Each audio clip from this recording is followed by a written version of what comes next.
Salutacions, saludos, benvinguts, bienvenidos al Sapiens. Les habla su amigo Ferran Prat. Hoy hablaremos del futuro presente. Y alguno dirá, bueno, ¿existe futuro? Pues claro que sí. Es como aquello que se dice, sé cómo empezarán las cosas, pero no sé cómo acabarán. Y para hablar del futuro tenemos a nuestro especialista en la Matrix, Xavi Cerro. Buen día, buenos días, ¿qué tal? ¿Cómo estás? Pues muy bien, buenos días a todos. Disfrutando de este día de primavera antes de que vuelva ese último coletazo del invierno. Que vaya invierno, ¿eh? Unas temperaturas extremadamente bajas hemos tenido. Ahora altas, quizás, ¿no? Por la temporada, por la época del año que estamos. Es un tiempo, siempre decimos, ¿no? El tiempo está un poquito loco. Lo que pasa es que nunca llueve a gusto de todos y yo creo que siempre el tiempo ha estado loco. Así que es cuestión de levantarse y ver, a ver si hay que ponerse más o menos abrigado. Xavi, hoy vamos a tratar un tema delicado. Delicado porque vamos a lanzar como un hilo conductor a un futuro posible, plausible, probable, que puede convertirse el día de mañana en un presente. Y como siempre, lo que pretendemos es tener el máximo de información para tomar las decisiones más adecuadas y correctas posibles. Vamos a hablar de guerras. Guerras futuras o futuras guerras, Xavi. Un tema complejo, la verdad.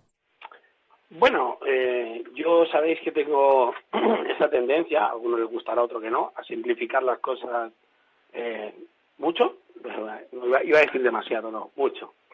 Pero bueno, yo creo que al final nuestro mundo, el mundo en el que vivimos, se mueve por cuestiones muy básicas. Es decir, desde el principio de la historia, creo que pues la búsqueda del poder, la expansión territorial, la imposición de una cultura, de una lengua, que al final es todo poder, ¿no? Son formas de poder, perdón, son las que han movido un poquito la historia.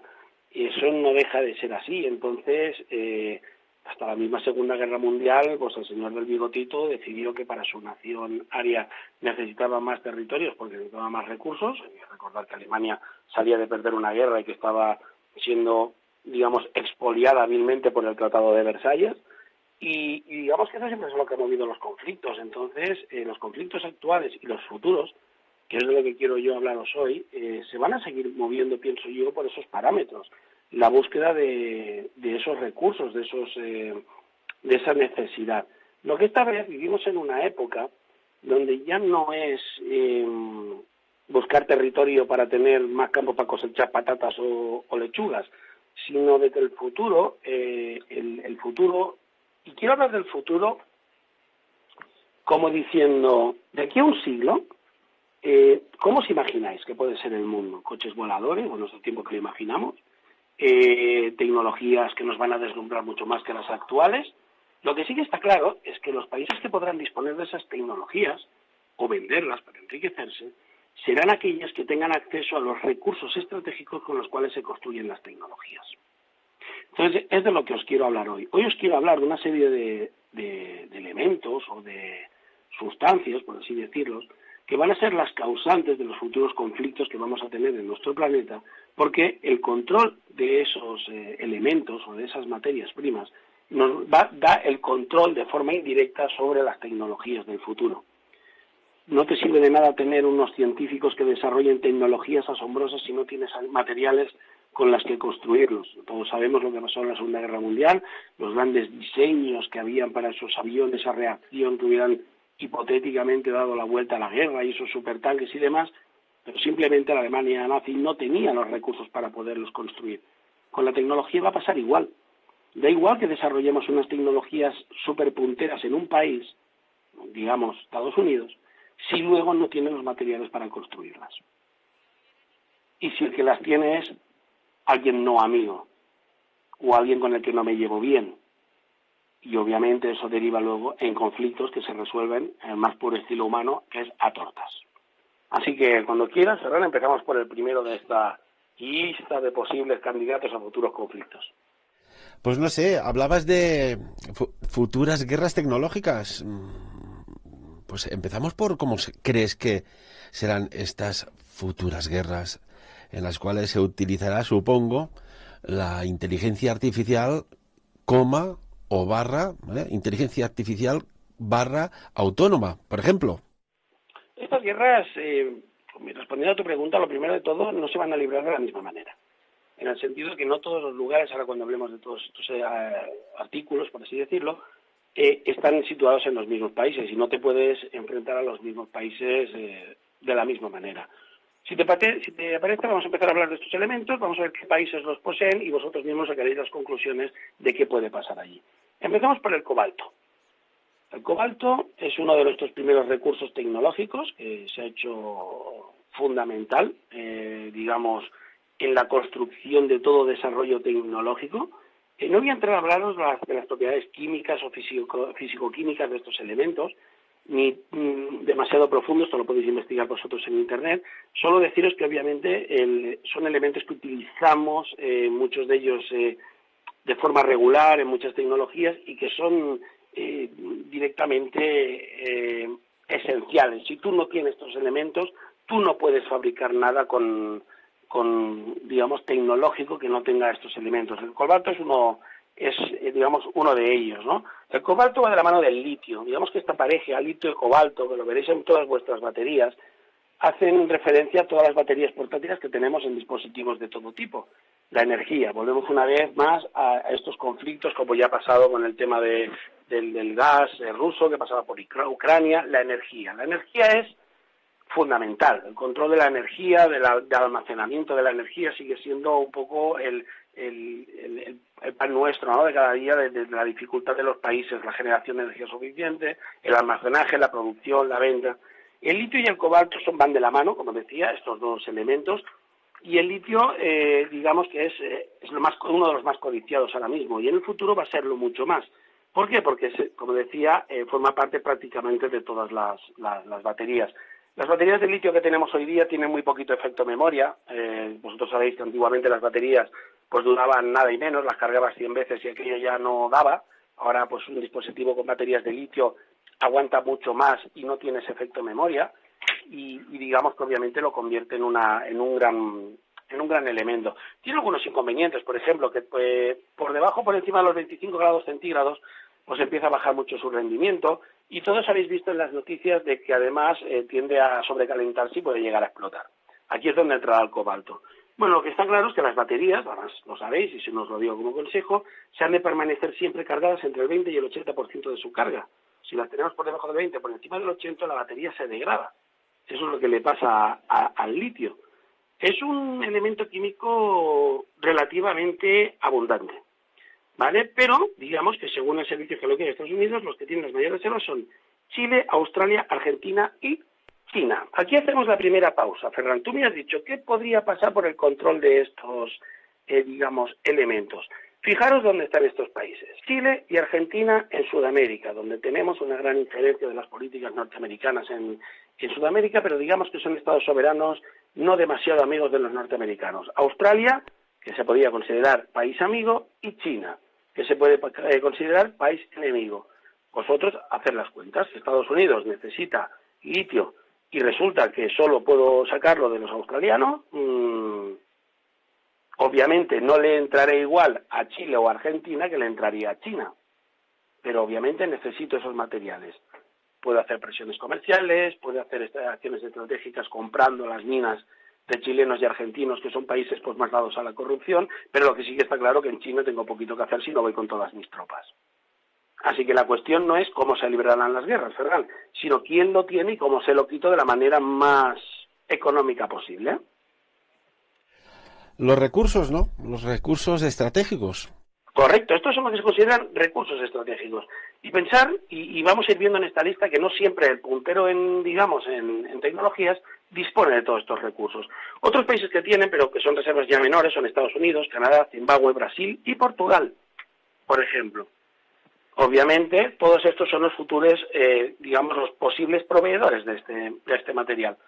Como decía, va unido al cobalto. El cobalto es lo que evita que las pilas de litio les dé por explotar, como pasó con aquel Galaxy Note 7, que le dio por explotar y esas cosas raras. Por lo tanto, también es muy importante. Además, incrementa mucho el rendimiento del litio. Una batería es un ánodo y un cátodo, y el cobalto, digamos, pues hace de cátodo del litio y por lo tanto el óxido convierte, no voy a explicar cómo funciona la batería, no es una clase de química hoy, pero digamos que tener claro que el cobalto, el 60% del cobalto mundial, ¿vale?, se fabrica para hacer baterías.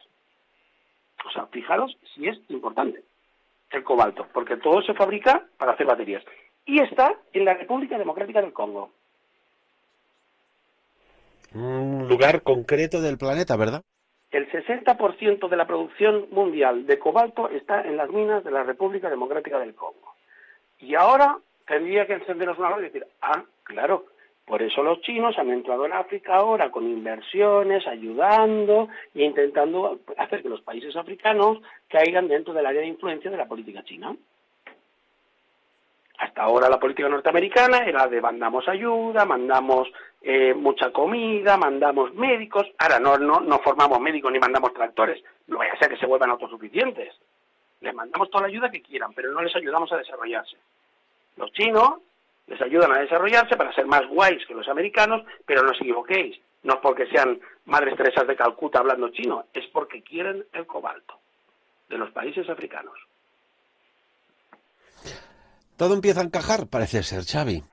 Otros países que tienen, pero entre el 3 y el 6% de la población de la producción mundial, o sea, muy poquito, son Canadá, Australia, Filipinas, Cuba, Zambia, Rusia y Nueva Caledonia, por ejemplo. Pero el Congo. O sea, estamos hablando de cobalto, Congo. Quien quiera cobalto, Congo. El que controla el Congo controla el mercado mundial del cobalto. Por lo tanto, el mercado mundial de las baterías. Bueno, dicho así, parece chulo, pero es que es así. Es que es así. Si yo me pudiera hacer con toda la producción de cobalto del Congo, yo marcaría lo que vale una batería para un teléfono cualquiera.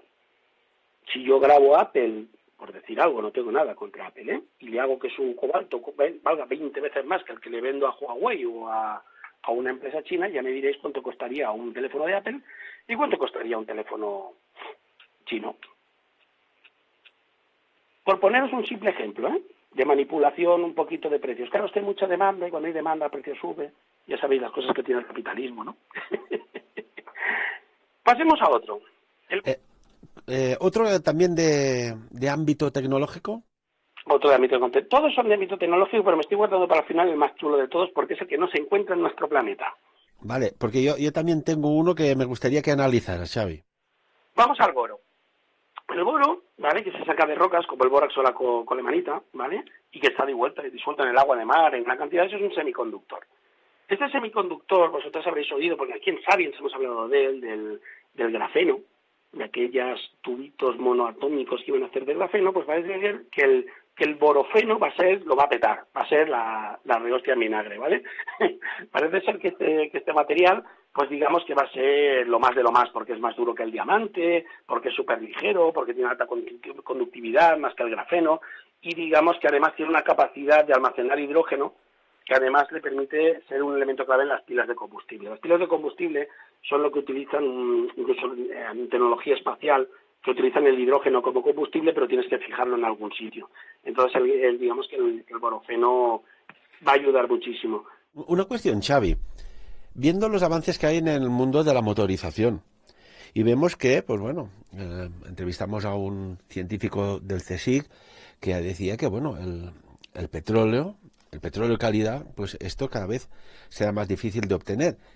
Estamos viendo el salto. Recuerdo cuando lo comentabas hace años atrás que habría un salto cuantitativo y cualitativo hacia otro tipo de motorización, los coches eléctricos, ¿no? Pero,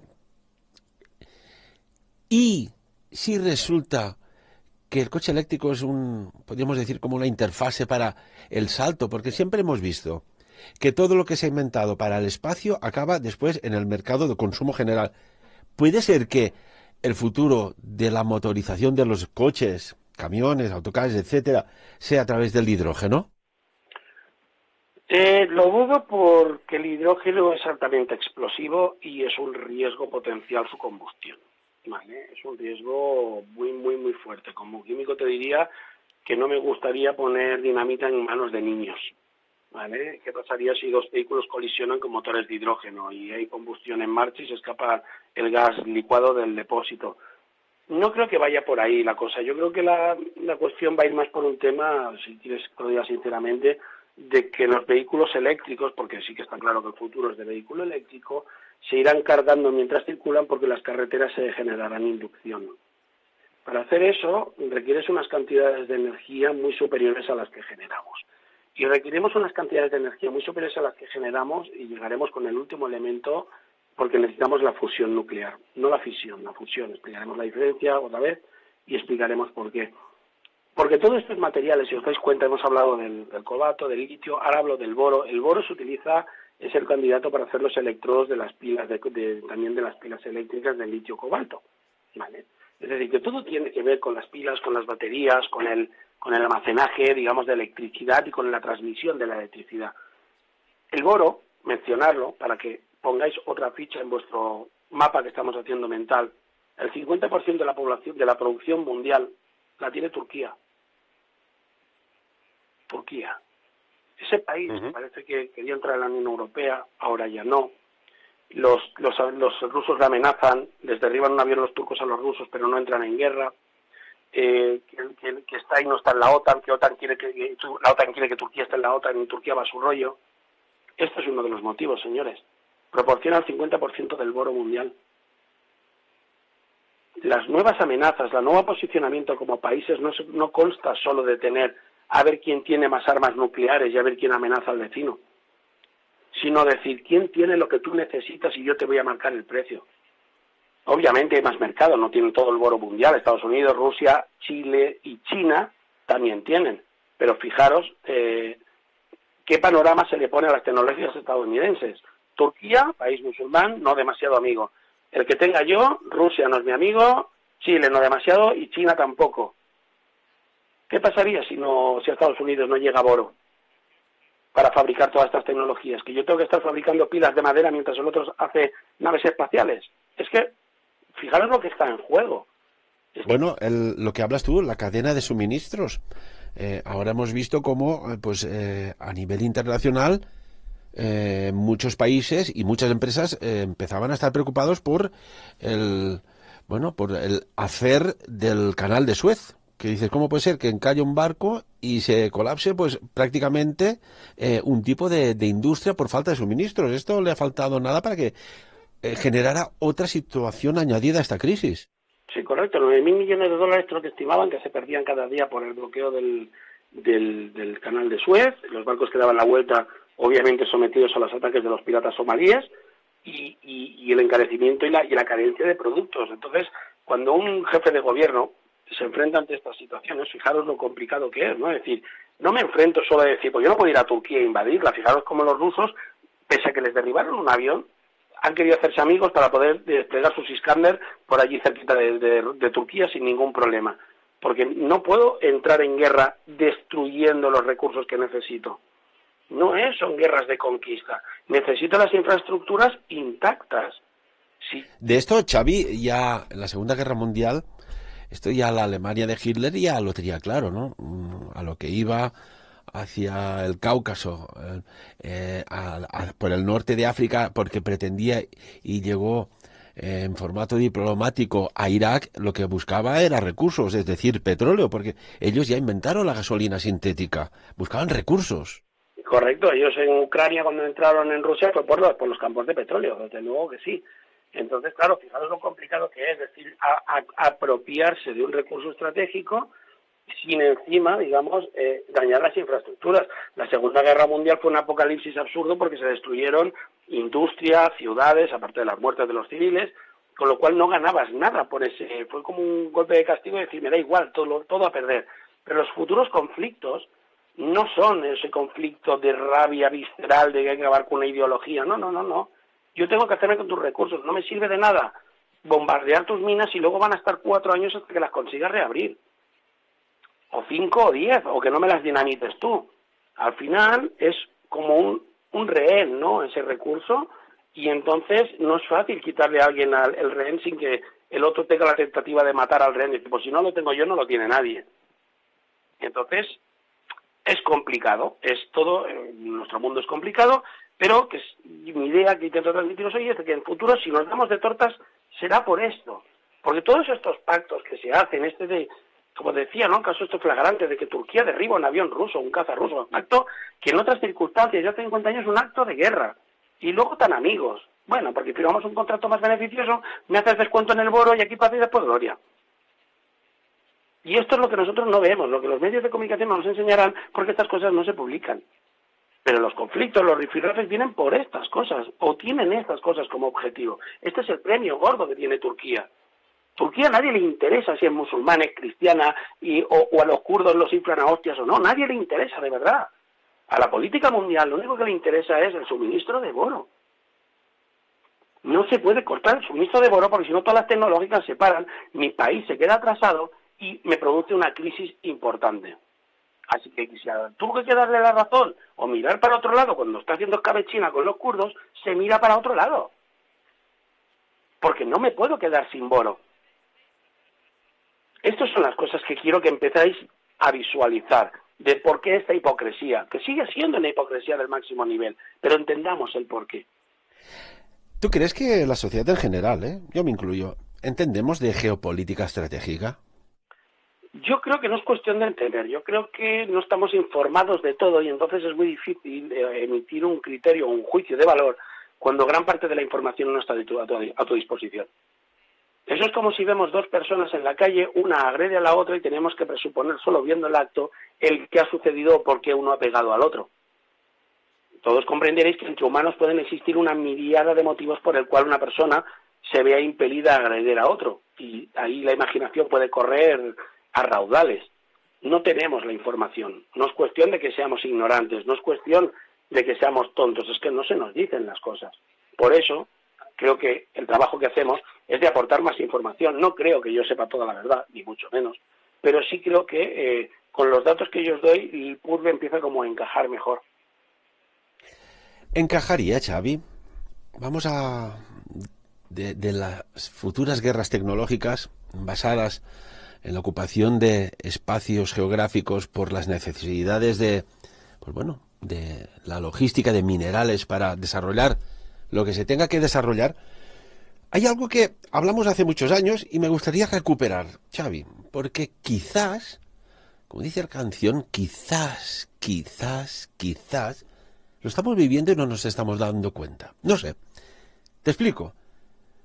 Dentro de la historia siempre ha habido ansias por parte de determinados gobernantes de invadir tierras, personas, esclavos, tal.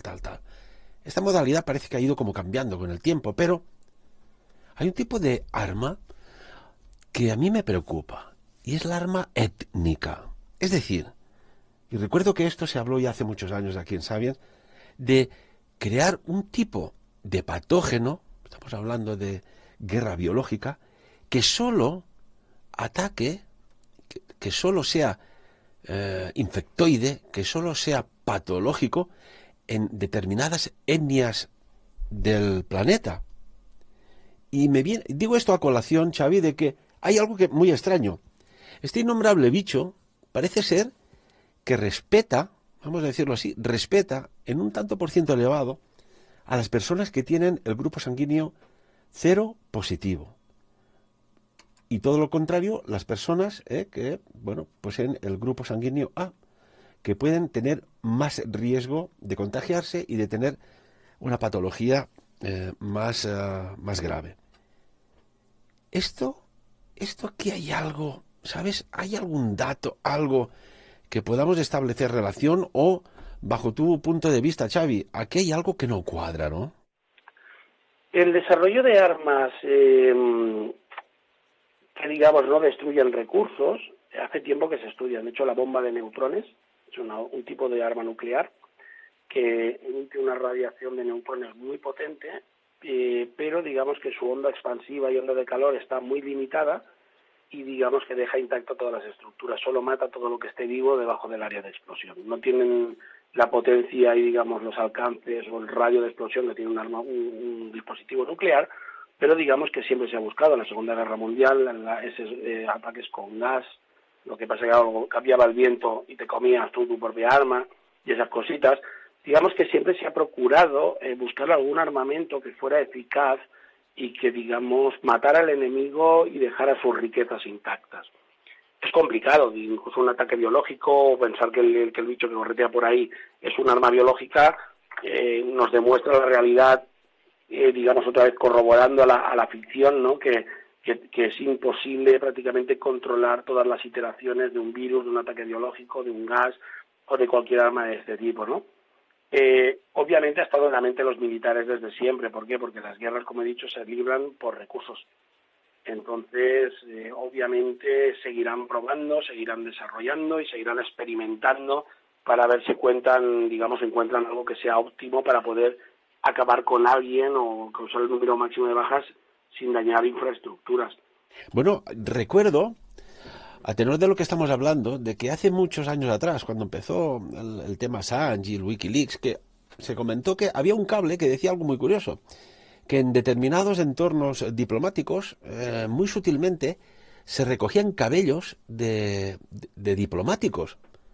Y dices, bueno, ¿y para qué recogen un cabello?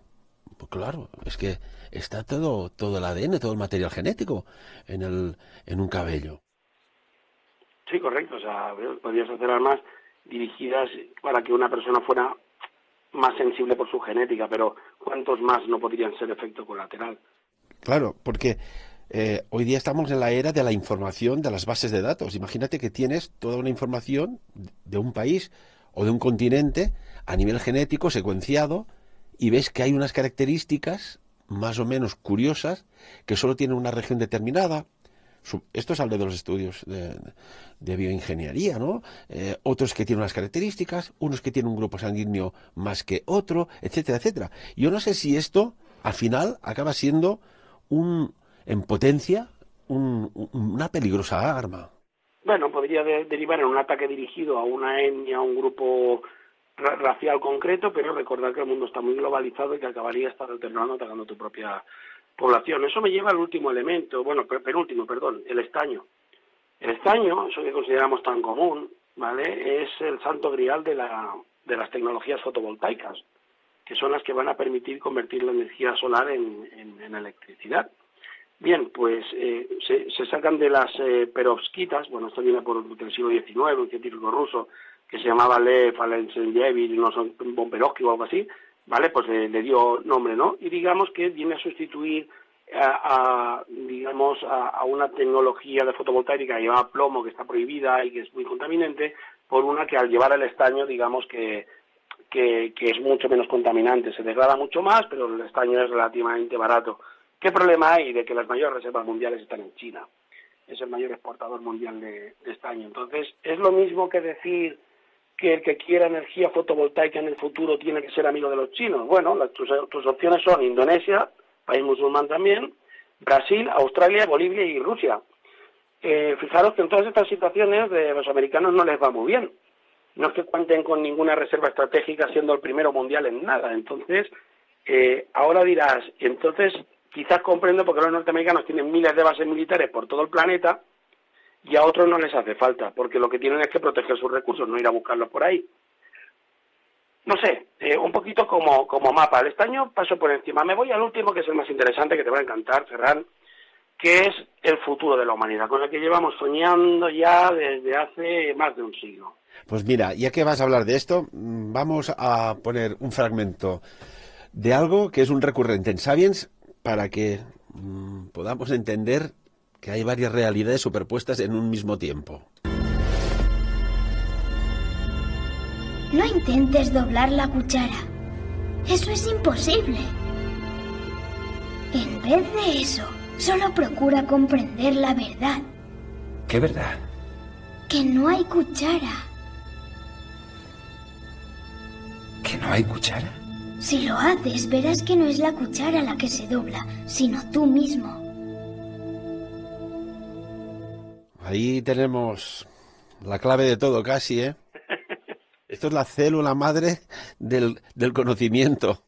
Vamos a hablar del último elemento que se postula como uno de los más importantes para el futuro de la humanidad, no tecnológico, sino como civilización. ¿Vale? Y me pongo muy solemne porque es un tema que para mí, cuando lo he leído, me ha parecido apasionante y lo llevo siguiendo ya hace un tiempo y es bestial. Cuéntanos. que hace tiempo que estamos desarrollando reactores experimentales de fusión nuclear. ¿Vale? Rápido, inciso, fisión nuclear, coger un átomo gordote, bombardearlo con neutrones, hacer que se haga más gordo, libera energía y genera siempre cosas radiactivas chungas, alias el plutonio. ¿Vale? Se coge uranio, se bombardea con neutrones, lo convertimos en plutonio y tenemos 250.000 años para que la masa radiactiva se reduzca a la mitad. Conclusión, para que desaparezca entero, unos cuantos milloncejos de años. Malo, chungo, me da mucha energía, pero caca, ¿vale? Eso creo que nos queda claro a todos. Esos son los reactores que tenemos por toda Europa y por todo el mundo. Un reactor de fusión. Juntamos 2 átomos de hidrógeno para que nos salga helio. Mogollón de energía y el residuo es un gas noble que no es radiactivo, todo chachipirulí. Esa es la idea explicada muy, muy sencilla. No quiero entrar a detallaros demasiado. ¿Qué pasa? ¿Qué problema tenemos? Ahora mismo, los reactores de fusión nuclear que estamos probando fusionan deuterio con tritio. ¿Qué es el deuterio? ¿Qué es el tritio? Bueno, son hidrógenos, ¿vale? Pero los isótopos a veces reciben nombres muy, muy suyos, particulares. El hidrógeno normalmente es un protón y un electrón correteando por ahí a su alrededor. Si un neutrón viene a vivir ahí dentro, tenemos un protón y un neutrón, se llama deuterio, porque hay 2 cosas, de y si 2 neutrones se vienen a vivir ahí, a formar un trío con el protón, se llama tritio, porque son 3. Pero son isótopos estables del hidrógeno. Es decir, cuando se dice estables es que no los tenemos que fabricar, que están en la naturaleza de forma natural, en mayor o menor medida. Mucho menos que el hidrógeno que corretea libremente por ahí, pero hay, ¿vale? Y se puede extraer y se puede tener. ¿Qué pasa? Cuando nosotros esos los hacemos chocar, y para eso necesitamos hacer, y no sé si habéis visto un reactor de fusión, unos anillos de plasma que están contenidos por un campo electromagnético que generan unos 200 millones de grados más o menos, Celsius aproximadamente. Entonces se genera la suficiente temperatura como para que vayan a tal velocidad esos átomos que se junten y generen helio. Y cuando hacen el helio, además liberan, helio 4, liberan una gran cantidad de energía que puede ser aprovechada por el reactor. ¿Qué problema hay? Que si veis, el helio 4 son 2 protones y 2 neutrones. Y yo he juntado un protón y un neutrón, y un protón y 2 neutrones. Dice, Xavi, no me salen las cuentas, me sobra un neutrón. Correcto. Ese neutrón es un neutrón de alta energía. Y como es un neutrón de alta energía y su carga total, subatómicamente tiene carga, pero su carga total es 0, un campo electromagnético no lo puede contener. ¿Qué hace? Acaba chocando con las paredes del reactor.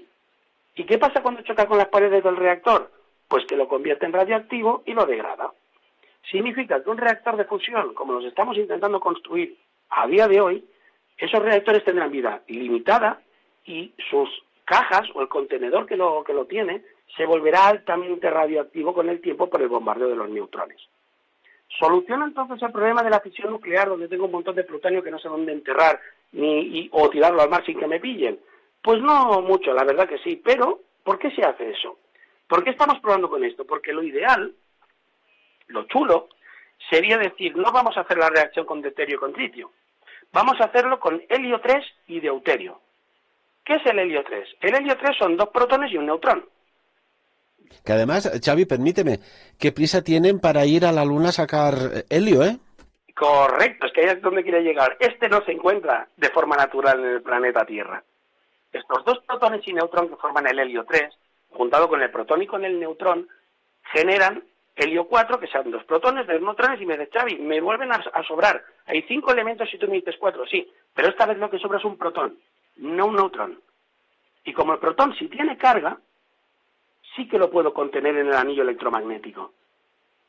Con lo cual, no me va a degradar el contenedor del reactor y encima me genera más carga.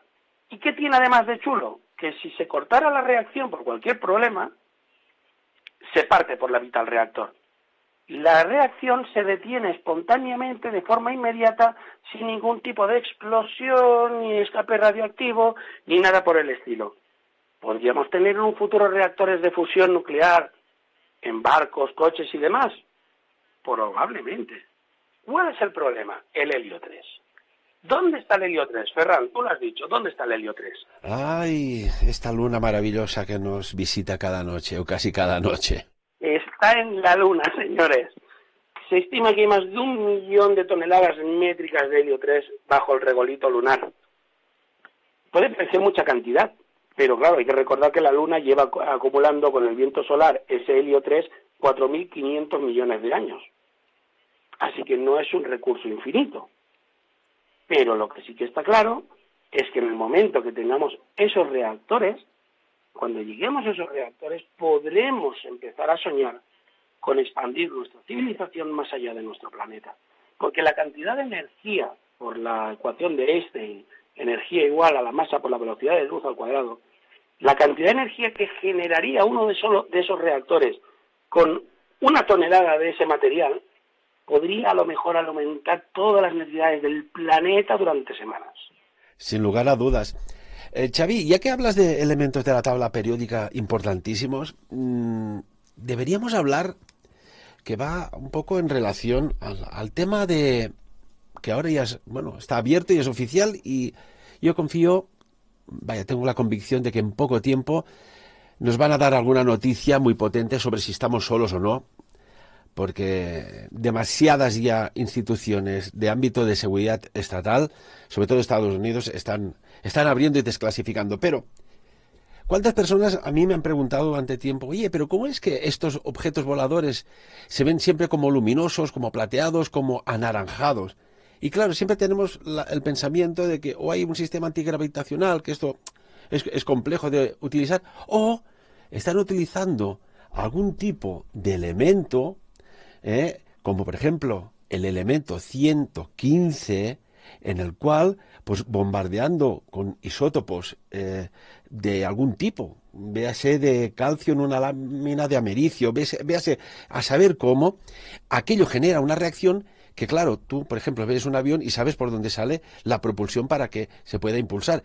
Pero, ¿y si sale por toda la estructura de la aeronave? Y esto podría explicar que pudiera tener estas aceleraciones tan espectaculares, estos giros en ángulos de 95 grados imposibles para la tecnología aeronáutica actual.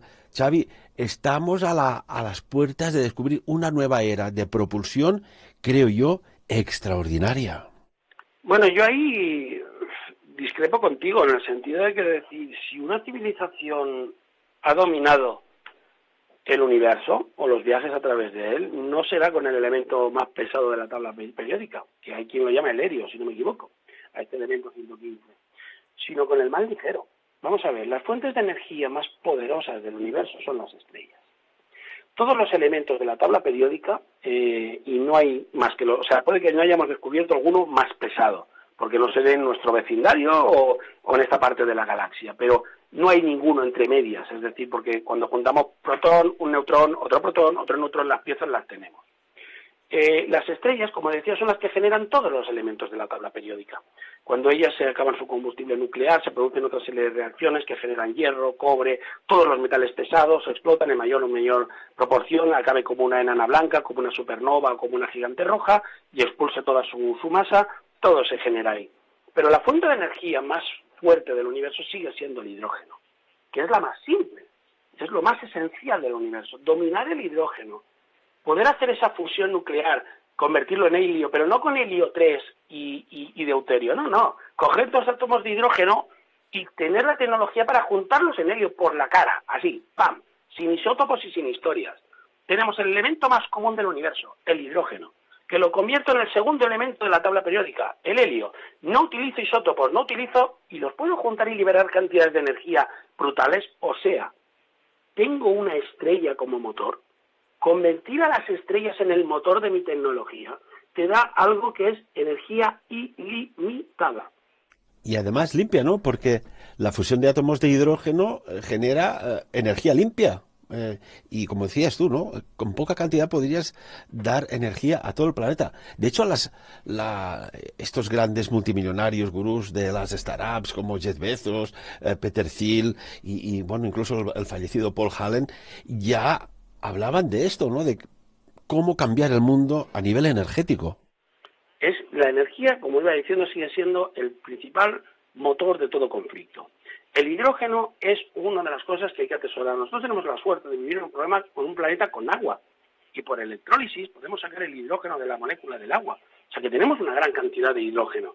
Lo que no tenemos es la tecnología para coger ese hidrógeno no isótopo y convertirlo en helio. El día que podamos, el helio, el hidrógeno, está por todo el universo. El espacio vacío no es vacío, hay un montón de átomos de hidrógeno por ahí campando, porque es el ladrillo fundamental de la construcción de nuestro universo. Se construyó todo a partir de hidrógeno. Todo era hidrógeno y todo se ha ido construyendo por ese hidrógeno que se junta con otro hidrógeno, que se junta con otro, y cuando son muchos hidrógenos, la presión y la temperatura empieza a crecer, se forma una estrella, y de la estrella sale todo lo demás. El hidrógeno es lo que nos compone a todo el universo desde el principio de los tiempos. Dominar eso es dominar el universo. Tener energía ilimitada es una palabra que nos puede parecer grandilocuente, pero es que como nuestras mentes humanas no son capaces de concebir lo que sería disponer de energía ilimitada. Porque si tú tienes energía ilimitada, lo que quieras pensar en hacer, se puede hacer. ¿Qué quieres? ¿Mover una estrella de su órbita? Puedo. Solo desarrollar la tecnología, porque tengo la energía para hacerlo. Nuestras tecnologías, señores, todo lo que nos mueve, los coches, los camiones, los barcos, todo lo que hacemos, necesita de energía. Y estamos limitados por el pobre aprovechamiento de la energía, porque nuestras tecnologías energéticas son de la edad de piedra para quizás civilizaciones que puedan existir por ahí. Tenemos un aprovechamiento en un coche de un 20% de la energía de calor que se produce en el motor. Solo un 20%, el 80% se pierde en forma de calor. Eso no es un motor eficiente. Mandamos un cohete a la Luna, necesitamos una cantidad de compuestos químicos súper complejos para poder levantarlo, pero no es un motor eficiente. Como civilización, todavía no hemos conseguido dominar la generación de energía. Queremos aprovechar la energía del sol, la energía fotovoltaica, es una energía limpia, por cierto, pero no podemos producirla, estamos chupándosela al sol. Tenemos que aprender a poder fabricar energía, poder fabricar estrellas. El día que podamos, y las podemos hacer a pequeña escala metidas en una caja, entonces los límites del sistema solar caerán. Porque entonces dispondremos de unas cantidades de energía que lo que hacen en el CERN, de estudiar las altas energías y demás, parecerá una broma. Porque yo podré tener a mi disposición la energía de un sol. Entonces, daros cuenta que eso, que hablábamos ahora del helio 3 y de ese reactor de fusión, es realmente la quimera energética de la ciencia. El día que tengamos un reactor de fusión de energía limpia, primero dependeremos del helio 3. Luego intentaremos buscar helio 3 por ahí en otras partes, en otras lunas del sistema solar, en planetas gaseosos, donde sea. Tendremos que aprovisionarnos de eso que nos hace falta, porque la luna no nos va a permitir ella sola expandirnos por ahí. Y con el tiempo, y cuando vayamos viajando por ahí, por la necesidad de helio 3, quizás lo que aprendamos por ahí viajando nos permite desarrollar y ya no depender del helio 3. Y ese día, al igual somos nosotros los que vamos con un platillo volante plateado por la refracción solar o del color que queramos pintarlos, por ahí a visitar otras civilizaciones que están en vías de desarrollo. Sin lugar a dudas, hay una ciencia exótica aún por descubrir y esto es apasionante. Sin lugar a dudas también decir que los nuevos sistemas de computación basados en la cuántica nos permitirán entender ahora lo que en algunas cosas incluso te diría yo que son actos de fe, que después con el tiempo acaba siendo ciencia exacta. Correcto, el universo, la energía oscura, la materia oscura, son materia y energía oscura, son cosas que realmente son nombres que le ponemos a aquello que no entendemos. El científico tiene muy claro que lo que desconoce supera millones de veces a lo que conoce. Que la búsqueda del conocimiento es un camino que acabamos de empezar y que desde un punto de vista, fijaros por un momento, que hay todo un escenario inmenso con que pasan muchas cosas, pero yo os dejo verlo solo por el ojo de una cerradura, que está muy cerca del escenario. Solo estás viendo una pequeña parte. Nuestra visión como especie, como civilización, atados como estamos a este planeta que nos ha dado la vida, es muy limitada. Cuando nuestro punto de vista puede cambiar y el ser humano esté aquí y esté en Próxima Centauri y esté en unas cuantas galaxias más, os aseguro que eso va de regalo con un entendimiento de las leyes mecánicas del universo mucho mayores y con una evolución como especie intrínsecamente asociada al hecho de dejar de ser seres asociados a un planeta a seres que vivirán en el espacio. Cambiará nuestra fisonomía, cambiará nuestra forma de vivir, nuestra longevidad, todo. Pero por ahora lo que no tenemos es la energía. Nos falta potencia para salir de aquí. Mira que hace ya más de un siglo había un segundo padre científico que ya hablaba de todo esto y que de no haberlo hecho desaparecer todo su conocimiento, me pregunto yo si estaríamos en el siglo XXI, pero con una tecnología limpia, respetuosa con el medio ambiente, en tantos campos, que estaríamos ya en el siglo XXIII. Decía, ¿no?, este segundo padre científico como Nikola Tesla, que tú hiciste una maravillosa conferencia en un anterior Congreso Sapiens, que si quieres encontrar los secretos del universo, hay que pensar en términos de energía, frecuencia y vibración. Y nos estaba dando la clave, ¿verdad, Xavi? Correctísimo. También, a menos mi opinión personal, es de que el progreso no se puede detener bajo ninguna circunstancia. Se lo puedes ralentizar, le puedes poner palos a las ruedas, podrás hacernos depender del petróleo durante un siglo cuando los coches eléctricos ya existían, cuando se fabricaron los primeros Forte, pero al final el progreso se impone. Bueno, esto lo dijo recientemente Elon Musk, que decía más o menos que cuando algo es suficientemente importante, hazlo. Es igual, tú hazlo, porque incluso cuando todo esté en contra, lo conseguirás. Y es así. Sí, al final tecnologías que muchas de ellas han sido rescatadas, porque no ha inventado el coche eléctrico el señor Elon Musk, ni mucho menos. Pero digamos que la sociedad se encontraba en un momento donde el coche eléctrico es lo que nuestra conciencia quiere. Nos queda un minutito de entrevista, Xavi, como siempre el tiempo nos vuela, pero estamos ya en el punto de no retorno, creo yo, de la disrupción a nivel tecnológico, a nivel de comportamiento de personas, a nivel energético, a nivel de salto cualitativo y cuantitativo en muchos campos. Esto está sucediendo y, como siempre, como que no se puede tocar ni se puede ver, pasa desapercibido, pero el gran cambio está sucediendo. Sí, bueno, yo voy a acabar con una frase que decir, bueno, si queréis regalarle a alguien que queráis mucho, tengáis mucha estima, alguna joya con el metal más precioso, si no de facto está ahí, pero va a ser el más precioso del planeta, no se lo compréis de oro, compráselo de paladio. Y explicaremos el próximo programa por qué. Pero el paladio ahora mismo es más precioso, más caro y mucho más útil que el oro. Y puede ser que sustituya al patrón oro económicamente y pasemos al patrón paladio. Bueno, ya veremos. Deberíamos hacer, lo hicimos ya hace mucho tiempo, pero un nuevo programa sobre el oro monoatómico, que aquí da explicación a por qué hay determinadas personas que parece que envejezcan de forma diferente. Esto es un tema de metales nobles y de genética. Xavi, como siempre, un placer tenerte con nosotros. Un placer, compañero, un placer es mío. Sin lugar a dudas, estamos en una era de cambio, ya no se puede ir atrás y todo lo que sucede por alguna, supongo, gran razón. Si no, tendremos que empezar en otro formato. Amigos y amigas, te lo he dicho aquí, por encima de todo, por encima de todo, que cada uno saque sus propias conclusiones. Sapiens. Dirigit i presentat per Ferran Prat.